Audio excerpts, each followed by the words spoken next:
This is an update video on the 502 El Camino after the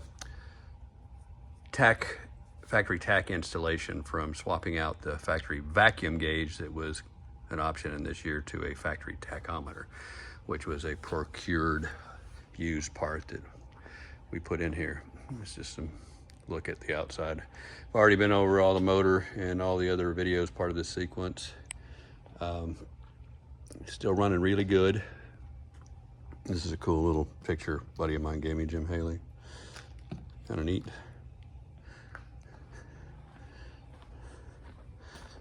And so go in here and look at the inside now. Now, this car has, like I said, every option you can get. I don't know what it couldn't get for an El Camino Classic.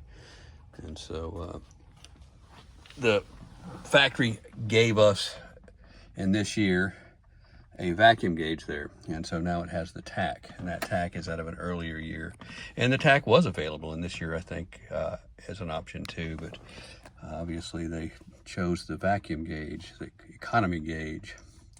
So let's see if I can get this thing to look right in here at all. Backlit. The noise.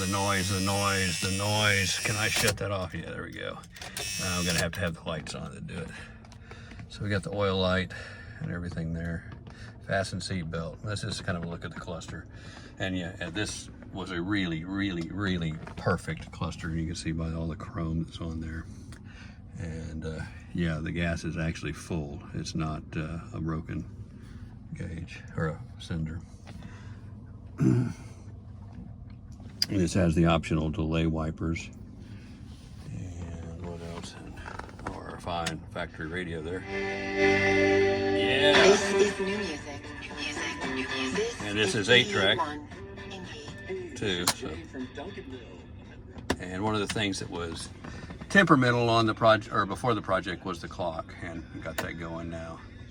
Took it apart, cleaned it up, and it's working good. Looks like it's keeping time. And so we can start it up. And that's how 502 with the carburetor starts up. So attack now.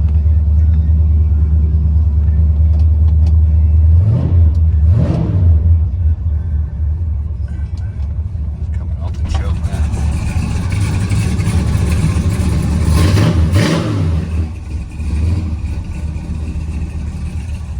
But anyway, you know, when I had this apart, we talked about putting the earlier speedometer in there, which is 120, but I left it because it is original, and those are the original miles to this car. And so I figured I better just kind of stick with everything the way it should be. So that's what this thing looks like in here. There's your GM floor mats. It's a shame to put my feet on them right now, but they're clean. Yeah, you can see all those wires. That's the way they were. Need to really kind of get up there and correct all of that stuff, but that stuff hangs down.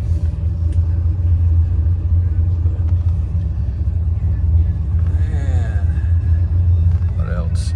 So that's it. Lighting's kind of bad, but the backlight on these are really nice. See them? Yeah. Coming on and off. So yeah.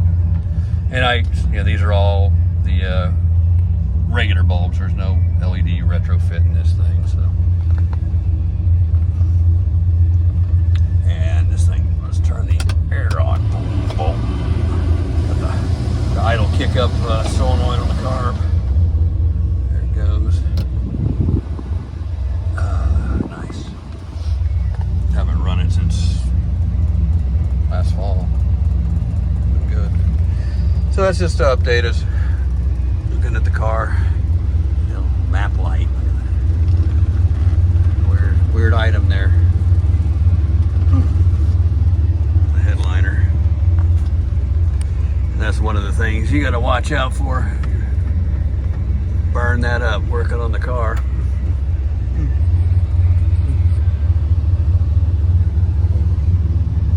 So that's it. What else I can show you?